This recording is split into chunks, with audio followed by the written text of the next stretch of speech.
You ask Tiger to solve. This deals with linear equations with one unknown. The final result is u equals 9. Let's solve it step by step. Group all u terms on the left side of the equation. Add 9u to both sides. Group like terms. Simplify the arithmetic.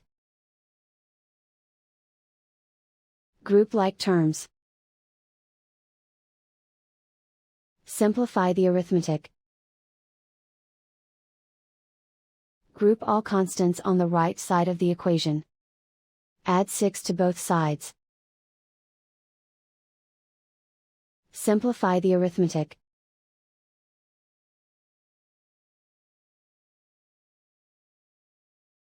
And so the final result is u equals 9.